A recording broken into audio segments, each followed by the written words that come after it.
তো ক্যাম্পাসে রাজনীতি সংস্কারের পরিবর্তে বারবার নো পলিটিক্স এরকম মিছিল বেরোতে শুরু করল। এবং এই যে বারবার বিরাজনীতিকরণের আকাঙ্ক্ষা এবং রাজনীতি থাকবে না, এইটা আমাদেরকে একটা গভীর সংকটের মধ্যে ফেলে দিচ্ছে, যে সংকট থেকে আমরা এখনো উত্তরণ করতে পারিনি। প্রথমত যে সংকটটা ছিল, দেখেন, ছাত্রদের নেতৃত্বে একটা গণ অভ্যুত্থান হলো। এই গণ অভ্যুত্থানের পরে গণ অভ্যুত্থানের যত আশা আকাঙ্ক্ষা ছিল তা নিয়ে ঢাকা বিশ্ববিদ্যালয় না, বাংলাদেশের কোনো বিশ্ববিদ্যালয়ে একটাও আলোচনা হয় না। এতগুলো সংস্কার কমিশন হয়েছে, এই সংস্কার কমিশনগুলো কি প্রস্তাবনা দিচ্ছে কিংবা আমাদের কি প্রস্তাবনা দরকার তা নিয়ে ঢাকা বিশ্ববিদ্যালয়ে একটা আলোচনা সভা দেখা যায় না। এখন অব্দি বিচারের কোনো সঠিক রূপরেখা আমরা দেখছি না। ঢাকা বিশ্ববিদ্যালয়ের বিচার নিয়ে কোনো আলোচনা হয় না। বাংলাদেশের অনেকগুলো প্রাইভেট বিশ্ববিদ্যালয় ট্রাইব্যুনাল নিজেরা গিয়ে পাবলিকলি তারা ওই সময় অভ্যুত্থানের স্মৃতি, অভ্যুত্থানের সাক্ষী শুনেছে। ঢাকা বিশ্ববিদ্যালয় সেই আয়োজনটা অব্দি হয় না, কারণ ঢাকা বিশ্ববিদ্যালয়কে রাজনীতি মুক্ত রাখতে হবে। আমি আরেকটু সামনে থেকে আগে, যখন গত 12 তারিখে ডাকসুর নমিনেশন পেপার কেনা শুরু হলো, তখন ছাত্রলীগের একজন চিহ্নিত নির্যাতক ডাকসুর ভিপি পদে নমিনেশন কিনেছে এবং এখন অব্দি সেই নমিনেশনটা বাতিল করা হয় না।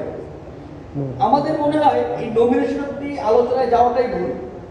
আলোচনাটা ওইখানেই থেমে যেতে হবে যে কেন এইরকম একজন ছাত্র যে ছাত্রলীগ করতো এবং এসএম হলে একাধিক টর্চারের সঙ্গে জড়িত, ইভেন নারী নেতৃত্বের উপরে যারা গত ডাকসুর নির্বাচিত ছিল, শামসুর রহমানের ভিপি থেকে শুরু করে তৎকালীন ডাকসুর ভিপি, তৎকালীন ডাকসুর সমাজসেবা সম্পাদক, তাদের উপরে নির্যাতনের সঙ্গে জড়িত, সে এখনো বিশ্ববিদ্যালয়ের ছাত্র থাকে কিভাবে?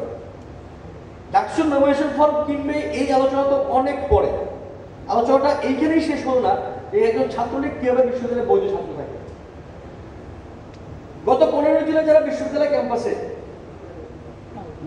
নারীদের সহকারে আমাদের উপরে হামলা চালাইল, গত 3রা আগস্ট পর্যন্ত বিশ্ববিদ্যালয়ের যে সকল শিক্ষকেরা গণহত্যার পক্ষে বিবৃতি দিল, একজন শিক্ষকও বিশ্ববিদ্যালয় থেকে চাকরিচ্যুত হয়নি। নীল দলের 900 শিক্ষক আছে ঢাকা বিশ্ববিদ্যালয়ে, একজনেরও চাকরি দেয় না। 15 জুলাই যারা বিশ্ববিদ্যালয়ের নারী সহ সবাইকে রক্তাক্ত করেছে, একজন ছাত্রলীগকে বহিষ্কার হয়নি। বরং আমরা দেখেছি ছাত্রলীগের নেত্রী লেদার ইঞ্জিনিয়ারিং গিয়ে পরীক্ষা দিয়ে হারবারে চলে গেছে। এমন আমরা দেখেছি ছাত্রলীগ যে 15 তারিখ গৃহযুদ্ধে হামলা চালাইছে, পরবর্তীতে ঢাকা মেডিকেলে গিয়ে যেই চিত্র আমরা কেবলমাত্র বিশ্বে দেখেছি ফিলিস্তিনে, যে হাসপাতালে গিয়ে হামলা চালানো যায়, একই জিনিস চিত্রায়িত হয়েছে 15 জুলাই বিকালে ঢাকা মেডিকেলে দুপুর 2টা-3টার পরে।